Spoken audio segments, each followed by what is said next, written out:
Assalamualaikum Football United. Ringan amatiran ala gua mau ngobrol ringan aja nih terkait dengan rumor ya, bahwasannya ada apa ya?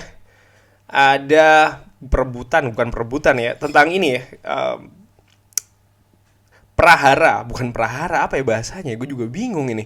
Intinya Harry Maguire dan Cristiano Ronaldo ini uh, apa memperebutkan mungkin bahasanya begitu kali, tentang masalah kapten di Manchester United. Karena ini dimulai, kalau tidak salah ya kronologisnya nih, kalau tidak salah dengan amatiran ala gua, Ralf Rangnick dikabarkan memanggil Cristiano Ronaldo ini untuk mementor pemain-pemain muda, dan ini dikabarkan membuat Harry Maguire berpikiran, ya kan gua kaptennya kok, yang disuruh Cristiano Ronaldo. Dan bahkan ada kubu-kubuan juga ya di dressing room tentang ya pemain yang masih support Harry Maguire, dan beberapa justru menginginkan ganti kapten atau sudah tidak respect lagi dengan Harry Maguire. Dan Cristiano Ronaldo dikabarkan salah satu pemain yang ya diinginkan oleh sebagian yang lain untuk menjadi kapten, kurang lebih demikian. Atau bahkan dia sendiri juga merasa ya gue lebih cocok menjadi kapten, kurang lebih demikian lah beritanya ya. Gue sendiri juga banyak versi. Nah, bagaimana ini, ya juga dikabarkan Cristiano Ronaldo dan Harry Maguire ini mengadakan pembicaraan dengan Ralf Rangnick ya, tentang itu tadi, posisi kapten di Manchester United. Uh, dan ada kabar kalau Cristiano Ronaldo ada kemungkinan akan menggantikan Maguire sebagai kapten. Ini dikabarkan oleh @disco Mirror. Bagaimana tanggapan gue atau opini gue tentang berita ini? Lagi-lagi, menurut gue, apakah berita ini benar atau tidak? itu uh, itu nomor dua atau bahkan nomor tiga. Nomor satunya adalah bagaimana mungkin berita-berita seperti ini ada gitu ya, sementara di tim lain mungkin tidak seperti ini. Dan apakah ini benar atau tidak, sekali lagi ya masih bisa sangat diperdebatkan. Tapi bagaimana dressing room itu sekarang jadi komoditas komoditas pemberitaan ya kan, kalau gue pikir komoditas bagi media terkait dengan Manchester United, yang tentunya ini kan pasti akan digoreng dan lain-lain. Dan um, di zaman digital sosial media saat ini pastinya sangat mudah sekali pemain akan bisa mengakses rumor-rumor, gosip-gosip, berita-berita seperti ini, yang bisa jadi juga akan memberikan pengaruh kepada konsentrasi dan permainan nanti di atas lapangan. Lagi-lagi, ini adalah tugas manajemen, tugas manajer juga ya, untuk bisa mensolidkan dressing room. Kalau memang kabar seperti ini harus dibantah, harus diputuskan dulu ya, perlu dibantah atau tidak. Ini kan juga harus punya struktur. Kalau seandainya kan tidak dibantah, ya sudah, uh, seperti apa langkah selanjutnya. Dan kalau dibantah juga harus punya struktur, siapa yang harus membantahnya, bagaimana ya kan, dan lain-lain.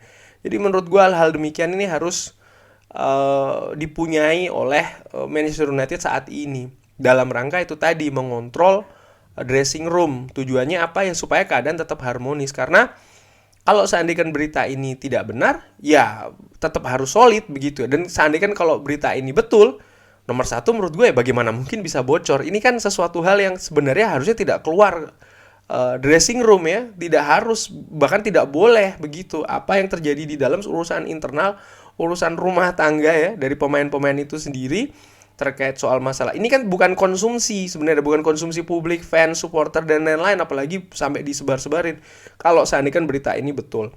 Dan ya menurut gue again, ini adalah masalah dari Manchester United saat ini ya, terutama selepas kehilangan sosok Sir Alex Ferguson yang menurut gue bisa mengontrol dressing room dengan sangat absolut. Jadi nyaris tidak pernah ada berita-berita seperti ini. Walaupun memang betul pada saat itu memang mungkin sosial media belum segarang saat ini, tapi tetap saja menurut gue bagaimana dia bisa mengontrol dan juga bisa beradaptasi dengan perkembangan zaman, ya sesuai dengan musimnya pada saat itu ya. Dan menurut gue again, ini tugas dari manajer yang saat ini dan juga manajer selanjutnya untuk bisa mengontrol hal-hal demikian. Kalau terkait ini kita berandai-andai saja ya soal masalah pergantian kapten, seperti yang gue bahas, gue punya sosok favorit ya kan. Tapi untuk menggantinya, ini kan juga sangat apa ya, sangat krusial. Karena bukan tidak mungkin dengan menggantinya justru akan jadi perpecahan. Kondisinya saat ini ya kan, Harry Maguire itu adalah kaptennya. Dan menurut gue, ya kalaupun ada diskusi pergantian atau apapun itu ya, terkait dengan posisi kapten harus diperhitungkan, harus dijalankan, harus didiskusikan, atau bahkan ya nantinya akhirnya diputuskan dengan sangat-sangat hati-hati. Karena apa? Menurut gue posisi kapten ini sangat-sangat sensitif untuk tim. Seperti yang gue bilang ya, sejarahnya di Manchester United di beberapa tahun terakhir itu tidak pernah ada pergantian kapten di tengah jalan ya. Pernah seingat gue hanya satu kali. Maksud gue pergantian di tengah jalan begini, kapten yang menjabat masih ada lalu diserahkan ke orang lain. Sementara biasanya diserahkan itu kalau kaptennya pensiun atau kaptennya pindah klub seperti itu ya. Itu ada di zaman Gary Neville. Ketika itu dia legowo menyerahkannya kepada namanya Matic. Oh bukan, salah lagi kok. Namanya Vidic ya, karena dia cedera, tidak bisa punya waktu bermain yang banyak. Dan akhirnya dengan legowo menyerahkan ban kapten itu kepada namanya Vidic. Nah, tapi saat ini kan problematikanya menurut gue menarik ya. Harry Maguire tidak cedera, memang betul penampilannya sedang tidak konsisten, pun juga leadership di atas lapangan itu dipertanyakan. Tapi apakah dengan demikian ini maka punya alasan untuk serta-merta menggantinya? Nah, ini menurut gue juga sangat-sangat sensitif yang harus dicarikan solusinya apapun itu ya oleh manajer pastinya sebagai pemimpin di dressing room itu sendiri, penguasa di dressing room. Kurang lebih demikian ngobrol ringan, singkat-singkat aja nih soal masalah kabar Cristiano Ronaldo, Harry Maguire ini mengadakan pembicaraan dengan Rafrani terkait posisi kapten ya. Apakah ini betul atau tidak? Menurut gue tuh nomor 2, tapi nomor 1 yaitu tadi, inilah keadaan masalah dari Manchester United di mana berita-berita seperti ini bisa keluar itu kalau betul, dan kalaupun tidak betul lagi-lagi ya ini jadi betul-betul jadi komoditas Manchester United dressing roomnya bagi banyak pihak. Kurang lebih demikian, jangan lupa like, subscribe dan juga sholat. Wassalamualaikum warahmatullahi wabarakatuh.